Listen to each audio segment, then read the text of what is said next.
Yo, welcome to Comic Books and Chill, a place to sit back and relax and talk about comic books. We're the Stats Bros. I'm Mike, chilling with Chris. What's up, comic book heads? How you doing today? We got another special guest on the talking box. We got Brad Walker from Detective Comics chilling with us today. I'm hyped, man. I can't wait to share with everyone the interview. He's a cool guy. He collects comic books. He loves Batman and Spider-Man, and he's worked with a lot of awesome collaborators over his time. I can't wait to share with everyone. Yeah, I'm really fortunate that we got the opportunity to have the interview with Brad and that we could finally share with you guys. We interviewed Brad back in December and we got the lab back up and going, so I'm real happy to share this interview with you all.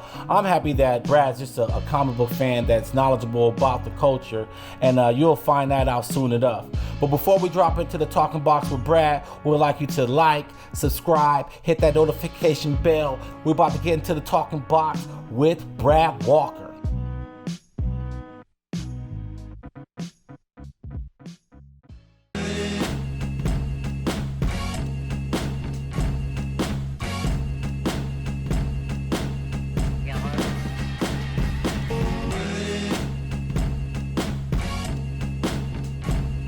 Our next guest on the talking box is a comic book veteran. He has worked for both DC and Marvel on titles such as Justice League, Guardians of the Galaxy, and he has been kicking tail on Detective Comics. Ladies and gentlemen of the Stash Land, we bring to you Brad Walker! Yeah. Brad Walker! Yes. So first off, before we dive into the interview, I just want to thank you for doing these sketches for me. These are free, and Chris and I, we're like old cowboy collectors. We pay for stuff, but we like to get in where we fit in and try to get stuff. So this was great that we met you at Comic-Con, San Diego Comic-Con last year. You did an awesome penguin for me and Batman, which is great. And you're like one of I think the only one besides Jim Lee that I got a sketch from that actually worked on a Batman title. And me being a huge Batman fan, it was hard this past year at that booth to find where creators were, who was on what book. It was kind of luck of the draw. If you happen to walk by that giant Warner Brothers booth and somebody you wanted was there, you scored, but otherwise, yeah. So we're going to just dive in real quick.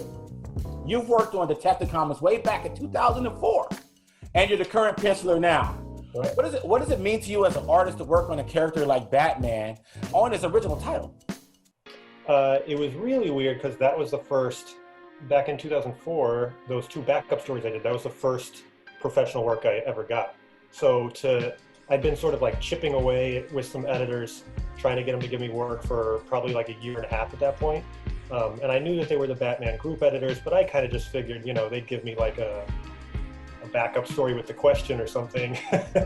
And then, Batman was the first comic that I was a huge Spider-Man fan as a little kid, but when I started buying comics, Batman was the first thing that I started buying. So to have them give me my first job, and then those backup stories at the time, they were kind of doing anything in them, and it was just a way for them to work in people like me or new ideas or whatever. So even when they offered me the job, I didn't necessarily know that it would have Batman in it. And then I remember the day that I got the script, and I just lost my mind that it actually had Batman in the first story that I get to draw. And so I did a handful of Batman stuff back then, and it was so exciting just because I was getting to work and I was getting to draw the character, but my stuff wasn't very good. I didn't know what I was doing. So then to come back to it now with some knowledge under my belt and still having that love for the character, and I hadn't drawn him really very much, other than a couple commissions or something. I hadn't drawn him in, 15 years? So it was kind of like that special experience all over again, and it really felt like being a little kid, and you really, Batman's one of those things. I got on, Aquaman, for example, and I love Aquaman, and I read Aquaman comics, but Batman's one of those things that is so ever present in our culture. There's no, you can have Batman movies on while you're working. You can have little sculptures or, things around your desk. You can have a t-shirt. You can have music on that makes you think Batman. It's you can really immerse yourself in that character in a way that you can't necessarily with a lot of characters. And that really lent itself to me creatively, that if I was kind of stuck or something, I could put on that Danny Elfman theme from the '89 movie, and it would really get me into a scene and in a moment, and like put me in Batman's head a lot. And there's just stuff like that with that particular character that only is possible with a handful of characters, that you just can't quantify how helpful that is. Speaking of Batman characters, it seems like over the last year, there's been hundreds of Batman characters introduced. You got Punchline, Ghostmaker, the Clown Hunter, to name a few, and even yourself. You worked on the first story arc featuring the Arkham Knight. We would like to know, during the Detective Comics 1000 run, how involved were you in the creation of the Arkham Knight? Yeah, so when they started talking about it, they told me that it was going to be, they were going to bring Arkham Knight into the main DCU, and they seemed at the time like, you know, they really wanted to make a big deal of it. Everybody liked the character so much from the game. They didn't want to just repeat the storyline of the game, and so Peter had come up with an angle of it being a woman, and that she was, I remember the first name of the guy that runs Arkham Asylum. It was his daughter, and that she had been sort of like raised by his whole rogues gallery. He came up with this great angle, and we were gonna, you know, reveal her identity. And so I came into it knowing that they wanted to make a big deal. Doug Mahnke had been on the previous arc, and he was going to draw the sort of origin, the little tease in Detective 1000. So they had us both do rounds of design sketches, and mine was, the ones that I did were a little simpler. Doug has since apologized to me for how complicated his design was, and I even toned it down. Like a couple of their notes, they were like, we're going with Doug's design, but this and this and this and this, which was all stuff that I had done anyway. So I feel like I had a little hand in it, but for the most part, that was Doug's design, sort of like toned down a little bit, but it was still a lot. I just had to do a blank cover commission for a friend of it, and I hadn't drawn her in, what, a year or two? And I was like, oh, these straps, all these like segments of armor and how they move all over the body. It was just a lot. What was it like to work with Peter Tomasi? Oh, it's fantastic. We had met, I was out in Burbank for a DC Creative Summit, I want to say like 2014 maybe, right when they moved out to Burbank from New York. And he, until recently, lived in New York too. And so we flew back together on the red eye, and we just happened to be sitting next to each other. And he didn't remember this, but we chatted on the plane and stuff, and talked for a bit. And I'd always liked his work, and we just, he's real collaborative, like a lot of writers. You know, it's kind of team to team, but a lot of writers will just sort of send in a script. You'll send in JPEGs of pages, and, you know, maybe they'll be like, that's great, I love it. But Peter, you know, we got on the phone, we would meet up before COVID, we would meet up for lunch in the city, and like talk about what to do with the next issue. So it was real collaborative, and we just became friends real fast, and really sort of gelled with each other's storytelling, which is really important. And so, you know, more and more, he would trust what I would give back in terms of like how I would roll out a story. And so, you know, as we went along, we would go like, all right, it's an action scene. You got this many pages. If you want some suggestions, there's a couple beats you can include, but do your thing. So it got real loose, and I felt like I had a lot of story input, which is cool to do, and just nice to feel like you have a partner like that trusts you. And I don't think that's unique to me. Like, I know that he has a lot of artists that he routinely works with, whether it's Doug or Pat Gleason before he went to Marvel. It's sort of an old school way of working, you know, dating back to Marvel bullpen days when creators would communicate. So he just sort of like comes from that school of thought, which is more comfortable to me. Peter's one of my favorite writers of all time. I don't think Peter gets enough credit for how creative and how fun his books are. I mean, He has written the best Green Lantern Corps run of all time, and it's not going to even come close. And so I'm a big fan of his, and he was the big draw for me to start collecting Detective Comics again, because I knew that it was going to be a fun and energetic book with Doug Mahnke, and then you were on, and so I'm a really big fan of Peter.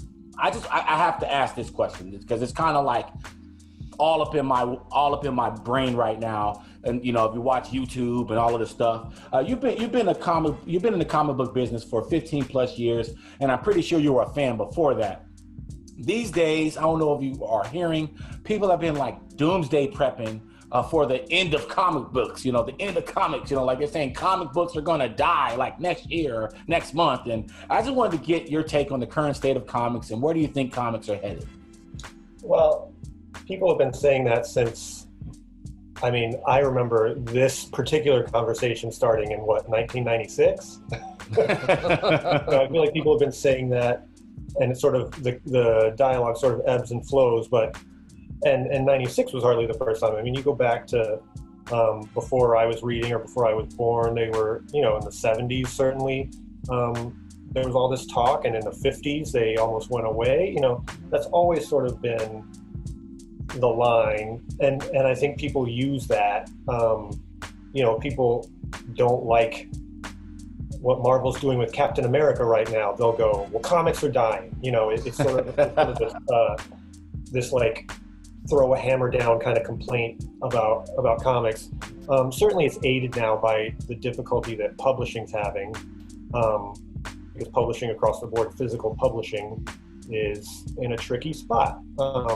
I think comics are probably affected by that the least, because it's something that people like to have, a physical copy of their comic, and there's a collector aspect that you're never going to have with, Entertainment Weekly magazine or or the Washington Post or something. So comics have skirted that a little bit, but even during the pandemic, sales figures went up.